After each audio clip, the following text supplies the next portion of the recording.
QI Gothic special. It's a dark and stormy night, and 4 contestants are sat in my cave. The ghostly Jimmy Carr. The gruesome Jack Dee. The ghoulish Sue Perkins. And the gibbering Alan Davies.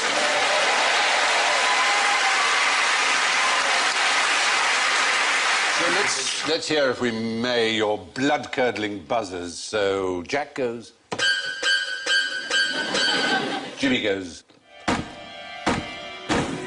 Here's Jimmy. Sue goes. And Alan goes. Arsenal 0, Norwich City 3.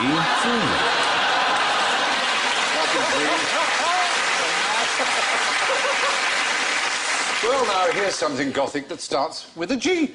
What would you call it? Ooh, gargoyle. Here's I Jimmy. think you were first. It's not a gargoyle. It is. Yeah. No, it isn't. Well, it is, though. Picture up there, that is a gargoyle. No, a gargoyle is a special thing. It's a particular thing. What's special about a gargoyle? It's not a gargoyle because you can't pour milk out of it. Ah, you are. Well, milk is perhaps an unusual use of gargoyle, but... It is, isn't that what the little jugs are? Oh, yes, they are, but it's a water spout. That's water, isn't Yeah, it? that's a gargoyle. It's a draining implement. It's for guttering. Water comes out of gargoyles. It's from the French gargouille, meaning throat, at the same root as our word gargle. So what was the thing before? Oh, is it It also grotesque? begins with it. It's a grotesque. Grotesque. Help yourself to a handful of points. Thank you. Very good. It's a grotesque, not a gargoyle. Hey, it's as simple as that. It's useful to know that there is... You say it's useful to know. I think it would have been useful to know about 2 minutes ago. Now, never going to come up again. Yes, it is. You'll be walking your best girl along the park near the cathedral, and she'll say... Oh, my best girl. Yes. Your second best girl's at home. Pouring out of her mouth. Yeah. Anyway, the point is, gargoyles spout water. The ones that don't are just grotesque. Now, what is Gothic about the Goths? Yes. The Goths were an ancient German tribe, I think, who wore crushed velvet and very, very thin drainpipe trousers and spat in shopping centres. And Goths have carried on that tradition to this day. A rampaging army of horny-headed warriors. Yes, and actually, you should have some points because, oddly enough, people think of the Goths as German, but they were originally Scandinavian. And you look Scandinavian. Well, you know, from that Glaswegian, Scandinavian? Norwegian Scandinavians. They sound dangerous. They came from Scandinavia, and they defeated the Vandals, who were a group of Germans, which is where we get our word Hang Vandal around from. bus shelters. Yeah, exactly. And so I think you are, oddly enough, the most Gothic of the Goths, because the point is Gothic has been used to mean all kinds of things. What kind of things can you think of that are applied to Gothic? Cathedrals. Cathedrals, why are they called Gothic? Well, is it anything that isn't classic? Yes, it was an insult, is the point. In Renaissance Italy, they called them Gothic to mean barbarian, because they were conceived to be the people who destroyed Rome and therefore destroyed civilization. So Gothic was a huge insult. So there was Gothic architecture. What else was called Gothic? Gothic literature. That's where you start to get Gothic in terms of the macabre, isn't it? Yes, and a sort of Byronesque sort of anti-hero, maybe. Yeah. The bad monks and women who always fainted and slightly lesed it up. Yes. A bit. Bad Monks is a great idea for a book. Well, they've done that. Monk The Lewis, Da Vinci Mad- Code Yeah. was that. Oh, yeah. They should have called it that. Bad Monks. bad I'd go and see old that. It's a film about some bad monks. These monks are turned nasty. Let's keep It's now trying stuck anyway. to my head. Yeah, I would take it off. Thank you. Oh. Oh. And what other forms of Gothic are there? Does Carpenter Gothic mean anything to you? Carpenter Gothic. Carpenter That Gothic. it was an interesting phase in their recording career, where because she was quite skinny anyway, and she had the mascara. It looked good. No, Carpenter Gothic. Was it a death-obsessed Geppetto? Oh, that's American Gothic, isn't it? That's right. By... No, I thought it was Norman Rockwell, but it isn't. No, it's not wrong. It's Grant somebody. Grant is right. It's Grant Wood. Grant Grant Wood, Wood. his name was. Sounds like a porn star. Yeah, and that is... That's I right. grant wood. Thank you. Oh! And that is the actual building there in Eldon, Iowa. Looks better in the painting, really, doesn't it? Yes, a little dilapidated.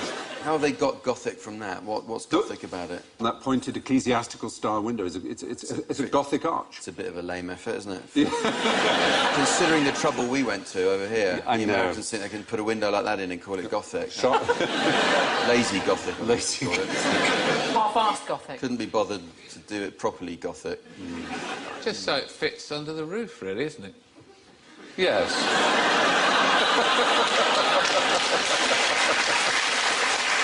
Oh, what are we going to do with the window? Oh, I don't know, we better bend it in and tell them it's Gothic. Wasn't the guy in that painting his dentist? You're absolutely right. It was Grant Wood's dentist. Points for Sue Perkins. That's pretty damn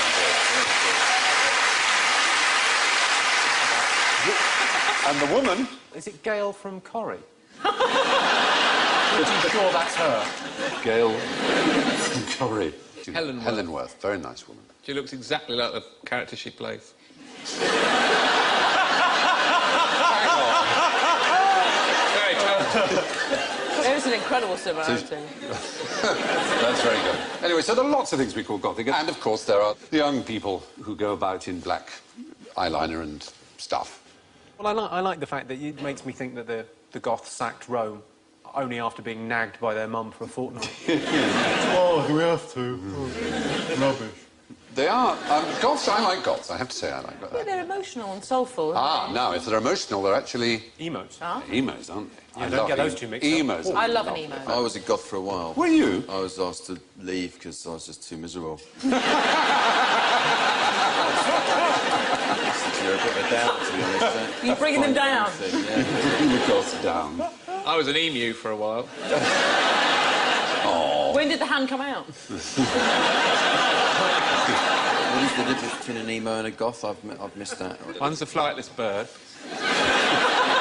One's a maraud and the other one's a horny-headed vandal. You've got, like, Fields of the Nephilim and Sisters of Mercy, and then you've got, like, I don't know, My Bloody Valentine and Death Cab for Cutie. It's, like, different. What?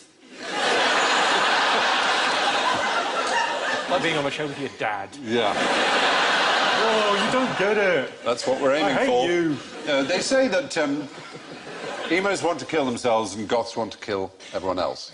I think goths are just, they've decided to bring together all the things that parents hate and fear most. Yes. And just put it all into one look, you know, with a pasty face and horrible dyed hair and punk clothing and rubbish music and... Oh! Too much cider. I wanted to paint my bedroom black when I was a teenager. What's the urge there? That sort of seems to be very common. What colour do you want your room? Black. All of it. Totally black. Feeling black all day. Were you allowed to do that, Alan, with your room? No.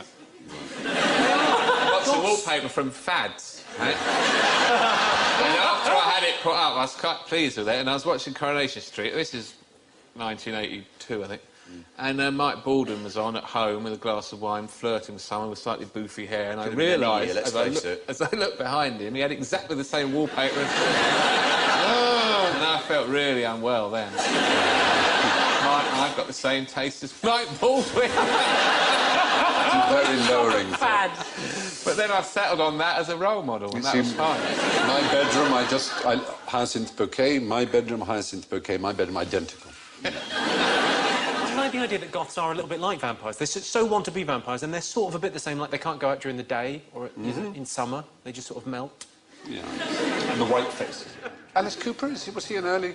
I mean, it's almost a goth look, This isn't it? looks pretty gothy to It me. looks, Yeah, he counts. gothish. Robert Smith of The Cure, does that count as goth? I'd call that Defines it, pretty doesn't he? goth. Yeah. Susie He Sue. defi- Susie Sue, indeed. Well, you look then- quite Susie Sue. That's very sweet of you, but we both know I've got a ridiculous pair of glasses on top. You see, that was quite goth. Yeah. That is librarian goth.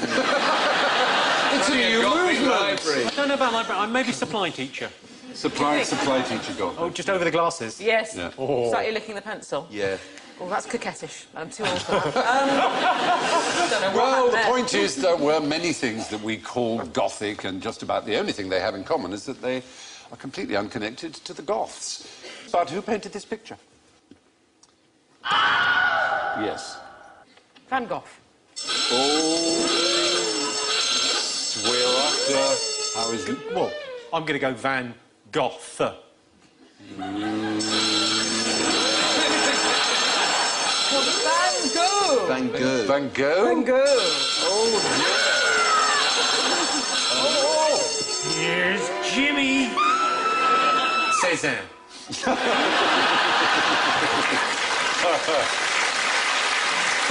At least you don't lose points for that for some extraordinary reason. Van Gogh.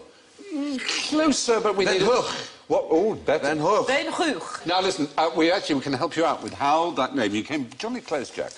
Were you aware there's a Dutch version of QI? Yes. And would you like to see the presenter who Not really. they They will certainly be Here he naked. is, and he's going to tell us how the name is Oh, pronounced. yeah, it's going to be pretty good. He is So sexy. Artie this. Yappin. Yeah. Oh, that's good. Come on. Come on, show me. The correct Dutch pronunciation is Vincent van Gogh. But please don't try this at home. There you are. I Yeah, love well, it. what would he know? Van Gogh. He wears more makeup than you, Stephen.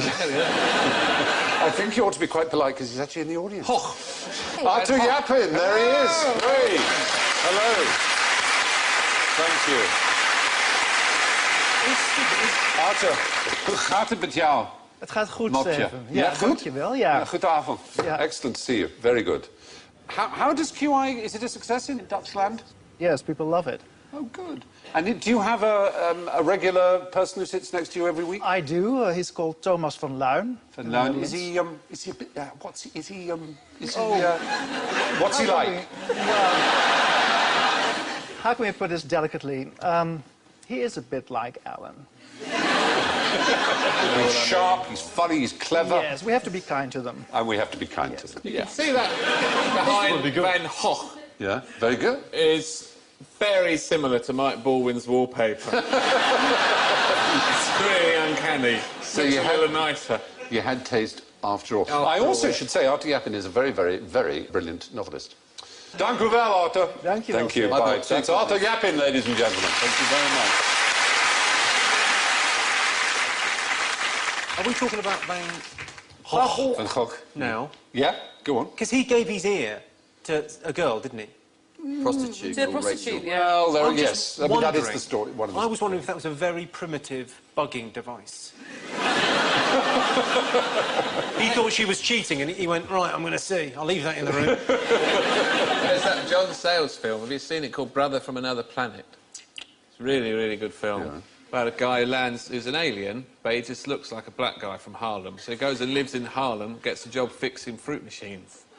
And what he can do, he can take his eye out and leave it, and then he can still see. Ooh, Much as I have done there. yes. I don't know why I've shut my eye to tell the rest of the story. Do you think Van Gogh was eavesdropping using his own ear? You want Almost people leaving that around the certainly. place. Almost certain. Yeah. There is now a theory, of course, that he was cut off by Gauguin in a fight, isn't there? Yeah. Yeah. Oh, it's not pronounced Gauguin. Hey. You've got two G's. in it. Gauguin. There we are.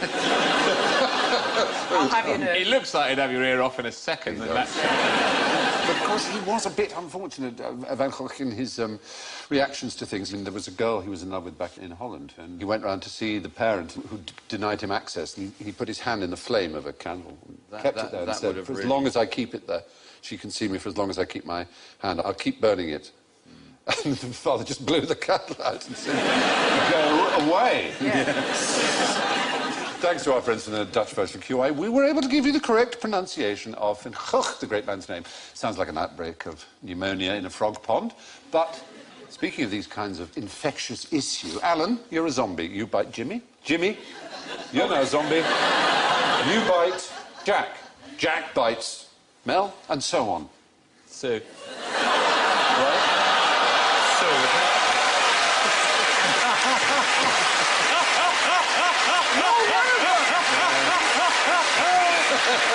Come on, you. 10 points. Programme. 10 points now, Stephen, if you know our name. It's that warm personal touch that you get when you come on this show. Get the conveyor belt, come on. I'm so ashamed. Oh, Sue, I'm No one so... noticed you. Sorry, I've just been bitten and been called the wrong name. I'm sorry, Sue. No. I'm so sorry. Yes, you've been. But the point is, there you are. The reciprocation has gone on. You've all been turned into zombies. What I want to know is how long it would take for the whole planet, everyone in the world, to be turned into a zombie. 15 That's minutes. 6.8 billion people. I reckon it would take about... How are they travelling? Just in that... Well, the trouble... Yeah.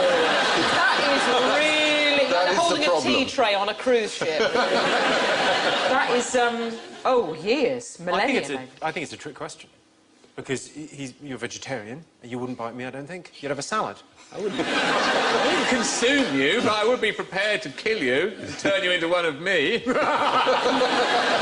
then we will all live in windmills and solve crime.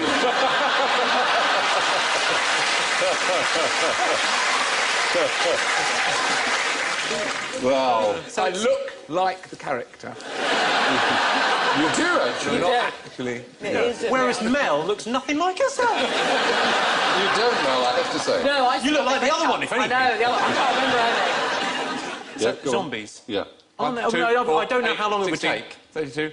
But they're all 64. biting one. Oh, so it multiplies out. It's an exponential growth, that's the yes. point. Although it's 6.8 billion. Isn't 3 there that days. great thing that they did, the Chinese emperor did 3 something hours. with a chessboard? Yeah. He did a thing with a chessboard where some guy said to him, you pay me 1 grain of rice for the first day, and 2 for the second day, and then 4, and then 8. And the guy said, oh, no problem at all, that doesn't sound like very much at all. And then by the end of the chessboard, it's all the rice in the world. It's more than all the rice in the world. It's way more than all the rice in the world. It's a staggering amount. It's 64 squares. It's 8 by 8. I'll tell you how many it is. I'm going to have to read it because it's not the kind of number you can easily memorise. It's 18 quintillion, 446 quadrillion, 744 trillion, 73 billion, 709 million, 551,615 grains, which is what the whole world could possibly produce in 80 years if all arable land was converted.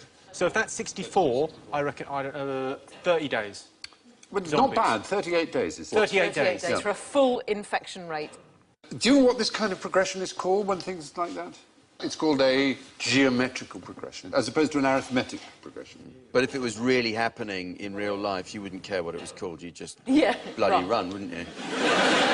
The zombie thing, Yeah, tell me. I think zombie is a Haitian word. You're wrong.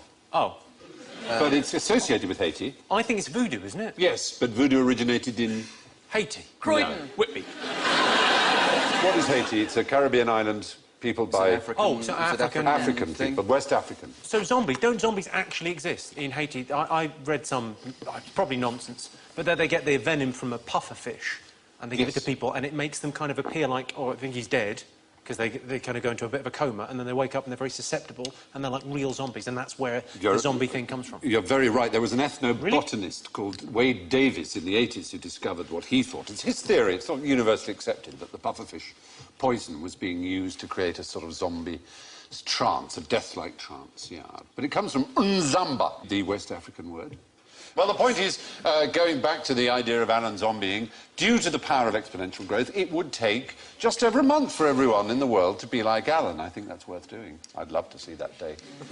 I really would. Now, where's this fish? We were talking about pufferfish. Where's this fish going? A massive cat. It's got decoy written all over it. Yes. A bird. We're in Ghana. Accra, in fact. Can you see a line along the fish? Can you see Yeah, what's that's the lid. That's where That's the the guy cockpit. gets in who It's a little mini sub. What did you say? Cockpit. Oh, I thought you said coffin. It's not. No. It's a coffin. Something In wonderful Accra, about there's a that. tradition You get of buried in a thing with a painted face on the front. whatever you like. It can be a mobile phone, it can be a Bible, it's very common. Was he cremated or grilled? When you have a floating one with a dome top, so just your head's bobbing on the wall. You can have an aeroplane, you can have a car. Yes, you Oh, can that's have... wrong. Do you think? Well, It's just think one final chance to be a bloody nuisance to everyone, isn't it? I want to be buried in a 15-foot fish. Oh, do you? Great. That's going to be easy to achieve. You've always been a pain when you're alive, and now you're dead. You're even worse. What about the red hot chili pepper in the background? Oh, my Giant God. shoe up the back. Do you think I'd only buried a pair of Oxfords. A pair, mind. Oh, they cost $400, you know, at least, and that can be a year's wages. What a in waste Ghana. of money. A year's wages. Well, you're not going to need it once you're gone. No, that's true, but you're clearly not taken by it, Jack. You're angry at this idea. Let's maybe cross that. You know. I don't think there should be fun in death. If you can't be convenient when you're dead, then, you know, you might as well forget about it. It's actually quite a recent tradition. It's only about 50 years old. I should imagine it is. They've had better things to spend their money on, haven't they? Like food. Oh, Lord. Anyway. There's a tiny little fish up on the back shelf right at the top there. Oh. Is that just put your cat in or something? Oh, dear, it's a rather sad thought. Maybe it's just a model to suggest. I don't like to How think quickly otherwise. does he knock these up? I'm just thinking, when do they... Because that must be quite depressing. Well, it's a lot Because of they come work. to you and they go, there's good news and bad news. Yeah. The bad news is, you're not going to make it. Yeah. Here's a brochure. Yeah. Pick your favourite. Yeah, absolutely. I was once in a graveyard with my little brother, just walking through it, and he You can't begin a story, I was once in a grave. Oh, walking through a graveyard. Quite nonchalant. Yeah.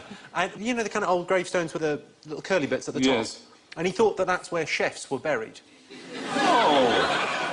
Oh, well, funnily enough, you know, we're going to do a question now about graveyards, I think. If you saw a graveyard like this, what would it tell you? That signifies... Yes, it does. Decapitation. That... No? He... Looks a bit old and derelict and disused and they're not using it anymore. Or No, something. it's brand new like that. A column... Deliberately built. Was Yeah. it that distressed look that Kirsty Allsop keeps going on about? There's an element of that. Is it like died young or something? Yes, It's like- life cut short. It's a symbol of life being cut short. Do you have a I column? always thought they were just... No, it's deliberate. There's a lot of symbology going on in graveyards. I bet people have fixed those. I bet local that councils might have been be in there true. and gone, well, this needs redoing. It's a disgrace. That might be true. That's a horrible thought, isn't it? So that's an untimely death. That's like a lightning strike through the... Yeah, a life cut short, literally that. There must be an age at which they died where they went, "No, actually, that is fair enough, that'll do." There's a broken chain, which symbolises, Messy divorce. well, a loss in the family, it Goth. seems. A loss in the family? Well, everyone's death is a loss in the family. isn't Apples. it? Greengrocer? Sin. They represent sin. Sin. So fallen women would have apples. Fallen women might have an apple. Why would scientists be interested in liching, particularly in graveyards, on tombstones? It's a pollution indicator, isn't it? All that moss. Very good. You're absolutely right. And why is it particularly useful in graveyards? It absorbs pollutants like heavy metals, cadmium and things like that. Well, you've got the dates on the gravestone. Very good. That's one reason, so you know how much of it exactly. there is. Yeah. And also because they tend not to spray graveyards with chemicals. It's considered disrespectful to spray them with, you know, pesticides. So that's good on the grave. Well done, everybody. And what's the best way to ensure that your family never forgets you after you're gone? Oh, Haunting.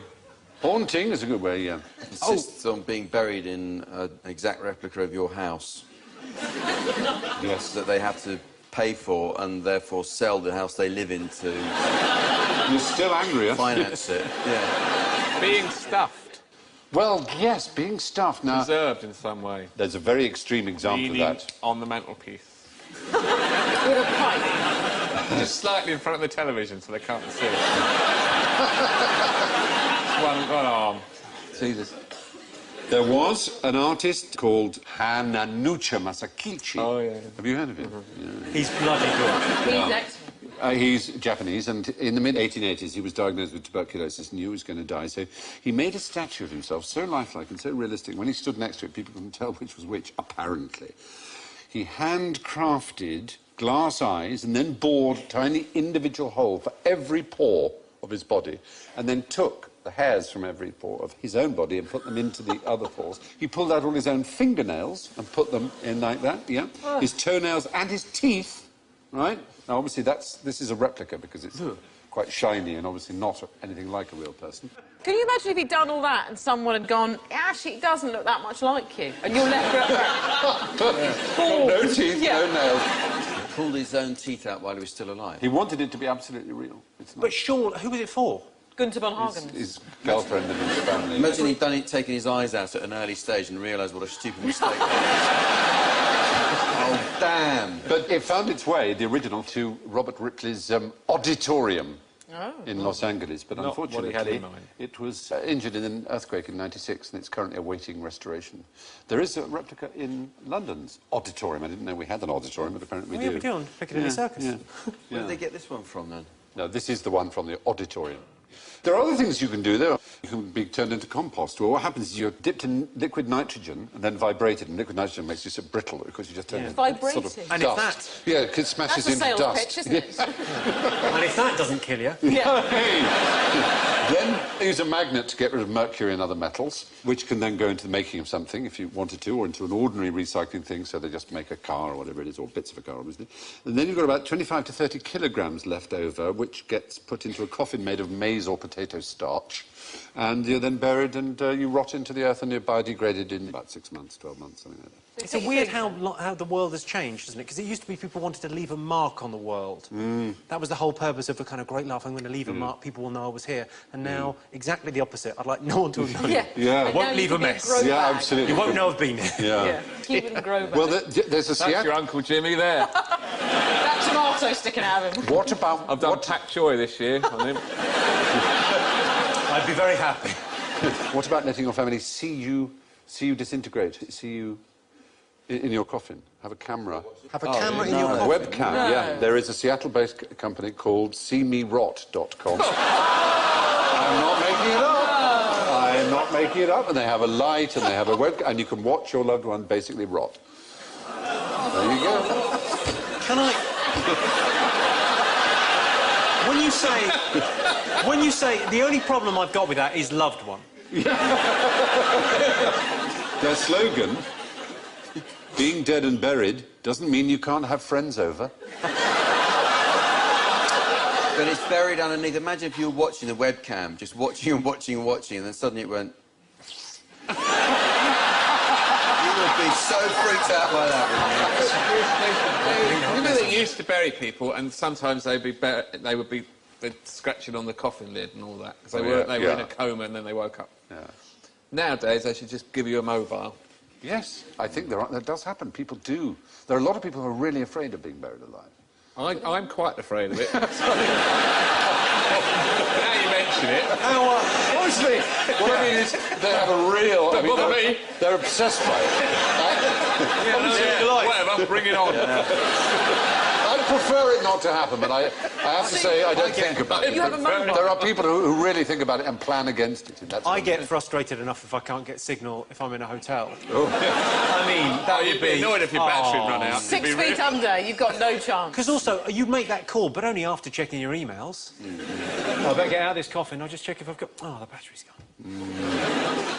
Now, perhaps the most macabre posthumous gift, as I say, was that Japanese chap there, Hananucha Masakichi, which he constructed entirely out of his own body parts. But tell me about the vampire squid from hell. What do you know about that?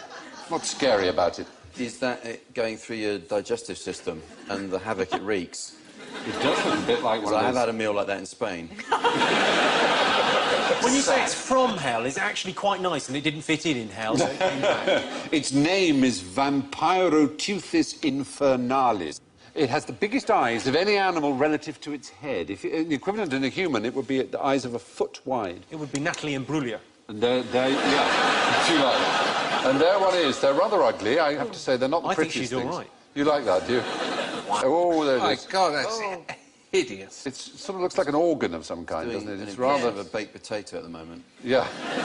And they live in the dark, so they don't... They live really deep. They're the big eyes you can see. Oh, yes. There's a tendril that comes out, which That's off-putting. They are so deep. They're so deep that their defence is not ink, which would be no good because the water's so dark down there. It's jets of bioluminescent, little, countless bright blue orbs that dazzle anyone who tries to attack them, and in the dazzle they escape. Their defence is to dazzle. Yeah. Showtime! Not... Ta-da! It's the John Barrowman of deep sea.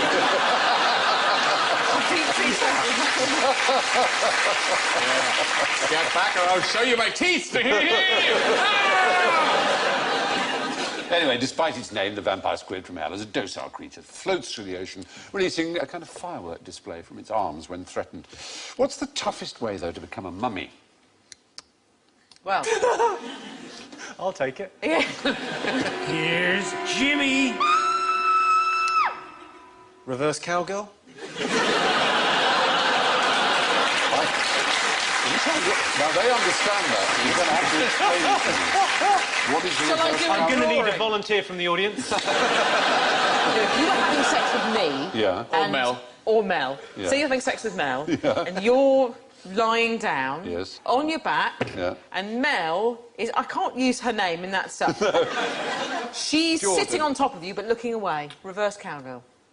I find they're much happier without looking away from me. That, however, Especially if they can see out the is, window. It's like a budgie. Wow. And that's She could be reading a book or watching telly. She could do what she likes. She can see the telly or outdoors. She don't mind. That's wonderful. Yeah. It's catch-up time for So women, basically. she's doing Sudoku or whatever. Yes, whatever you need to do, you just... Yes, you're thinking of making babies, aren't you? That sort of mummy, I realise now as well. Yeah.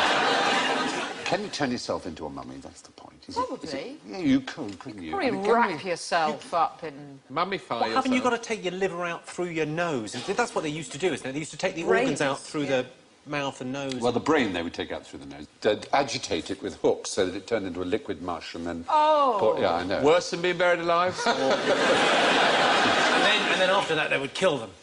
Yeah, wow. But the Soku Shinbutsu were members of an obscure Buddhist sect who, in Japan, used to practice the rather macabre idea of self-mummification. This is what they'd do. It's quite complicated. It's really interesting. See if you'd do this. For 1,000 days, right, a priest would eat nuts and seeds while taking part in vigorous physical activity so that he had no body fat. He'd then only eat bark and roots for another 1,000 days, and then drink a poisonous tea made from the sap of the urushi tree that caused him to vomit and lose bodily fluids. Then he would lock himself into a tiny stone tomb with an air tube and a bell, and he'd sit in the lotus position, and every day he'd ring his bell to show that he was alive. And when the bell stopped, the tube was removed and the tomb was sealed, and then other monks in the temple waited for another 1,000 days and then opened the tomb, and if the monk had succeeded in preserving his body in his death, he would be considered to have achieved the state of a truly enlightened Buddha. Who If made he up hadn't, that game? Buddhists. You know, have you... It's just a terrible photo of him. If I was going to get all that trouble, I'd have a decent photo taken of me. I like this because, I mean, a lot of people get away with thinking that Buddha is like the sane religion. Buddha's, you know, Buddhists are normal and decent, but even Buddhism has weirdery beyond belief, really, I'm afraid. Yeah. They don't do it like that anymore, obviously, do they? No, it's now an illegal form of suicide. They have a webcam now, don't they? I think as a form of suicide, though, I think that should be promoted because, you know, if you jump off something high and land, it's all over very quickly. You've not been able to think it through. With that, you can sort of change your mind. You go, do you know what? I fancy a drink. For about 900 days, you go, oh, pizza wouldn't go amiss. If you open it after 1,000 days and he hasn't turned into a mummy, would you say, that's it, I told you he had a Twix? Anyway, yes, members of an obscure Buddhist sect in Japan went through an extremely rigorous process of self-mummification until the practice was stopped in the 19th century. In the 1960s, two-thirds of the Americans who accidentally lost a limb, of all Americans, two-thirds of them came from one town in Florida. Why? Well, because that enormous thing dropped on their legs. It's the enormous donut from outer space took their legs. It's because it cost an arm and a leg to live there. Well, hey, now, Josh, it does now. Oh, there's more. No. I'm here all week. No, it's actually, it was all men, funnily enough, I think. I don't think that any of them were women. Like men. Is it the town where they put the diabetic clinic next to the donut shop?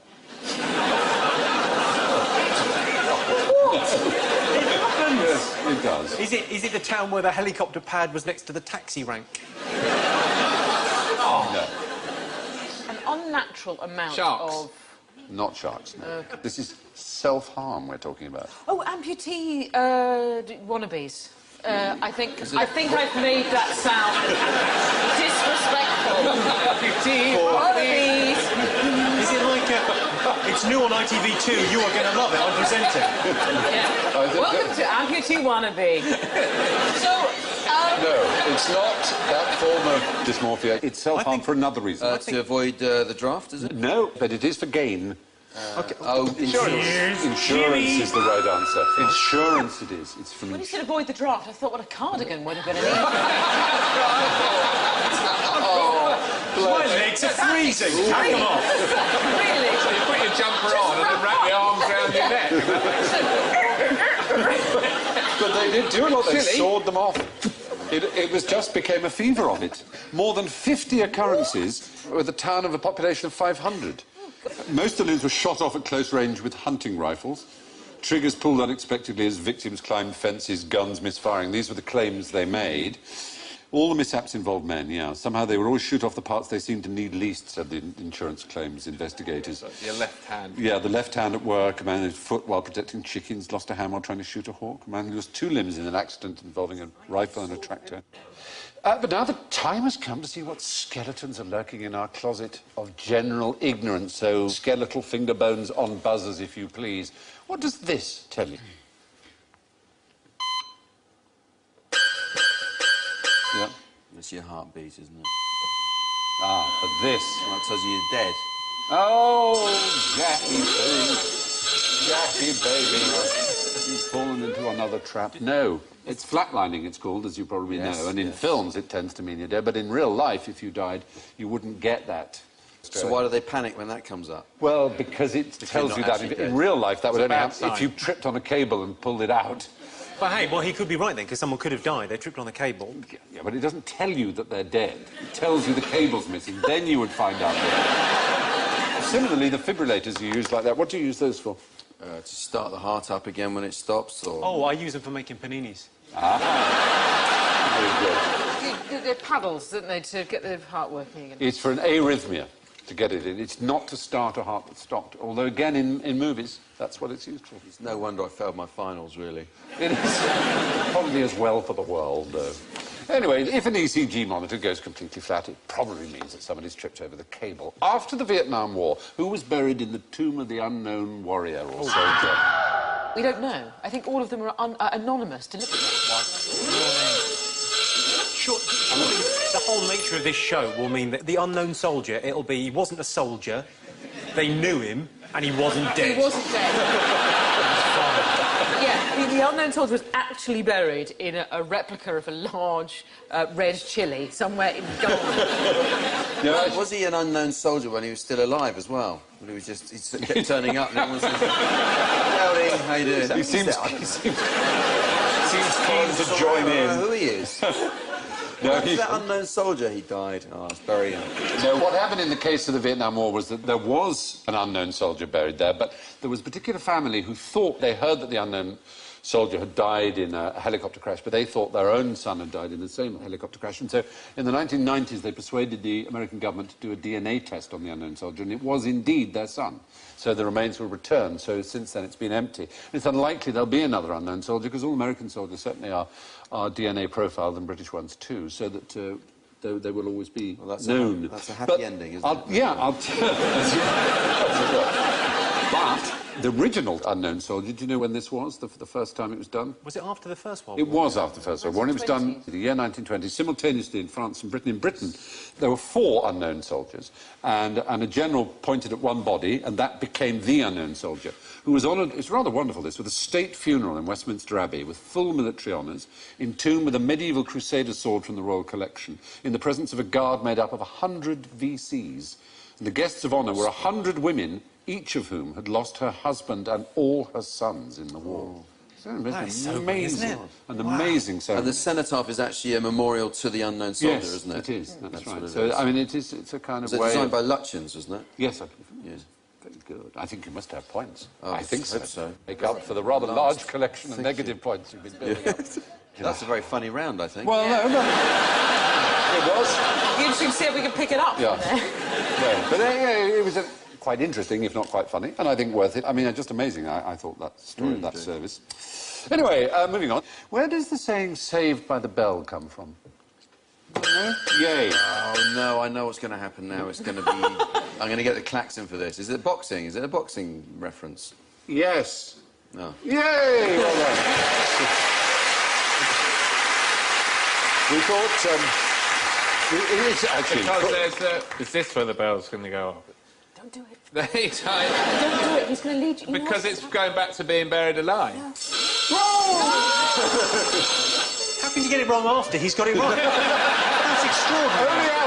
Only Alan. You were literally saved by the bell. He buzzed in and got it right. You couldn't say the stupid thing, and you went there anyway.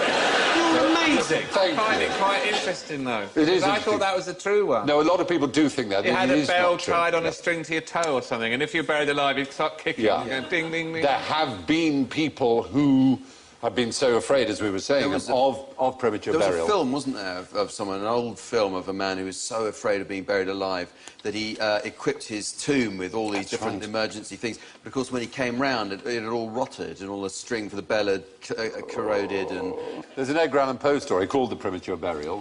Never going to be that premature, though, is it? Maybe 5 days max. That's true enough. It's premature enough for most of them.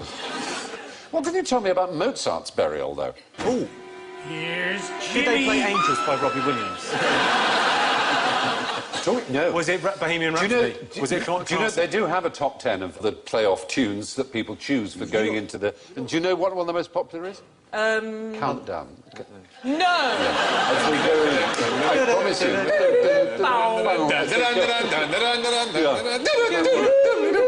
There's a quite interesting fact about this. One of the most popular ones, because it's one of the most popular songs, is Bohemian Rhapsody by Queen. Yeah. And the next track on their best of, if you bring the CD of the best of to play, is Another One Bites the Dust. Oh, very good. You've got to be really quite quick. Yes, you have. It's a better choice, anyway. It is much better. Well, this is a terrible way to hear that he's dead. But contrary to common and popular belief, it was not a pauper's funeral he had at all. Only the aristocracy had tombs and vaults in those days. In fact, his funeral cost quite a lot of money. It cost 8 guilders and 56 kreutzers. Oh, I heard orchestra they had to hire. that was all paid for by Guten Tag, which was their version of Hello magazine. They covered it very tastefully. It was really nicely done. But in Mozart's own lifetime, he had a pet starling, Starling? whom he buried, a starling, in 1784.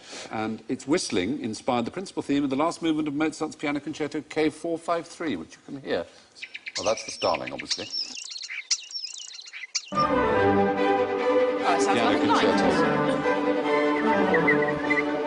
What was that? No, Mozart wasn't buried in a pauper's grave. He had the same kind of funeral as everybody else in Vienna at the time. And finally, it's time for the scores.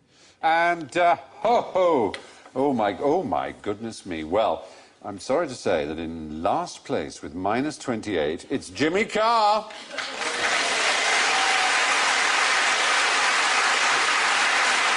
A little better with minus 26, Sue Perkins. Well, there's no question about it. Tonight's winner, tied on minus 17, it's Alan and Jack.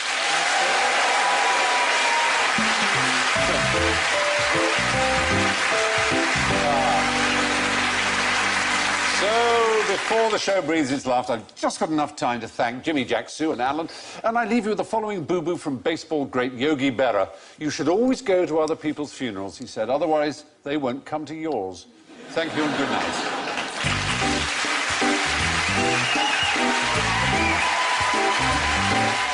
And the comedy continues tonight over on BBC 4. Here on BBC 2, The Bubble's on the way later at 10:45. More on that in just a sec to find out who's heading into it. While next, Hero is using his superpowers in the past to help save the love of his life. Heroes is coming up.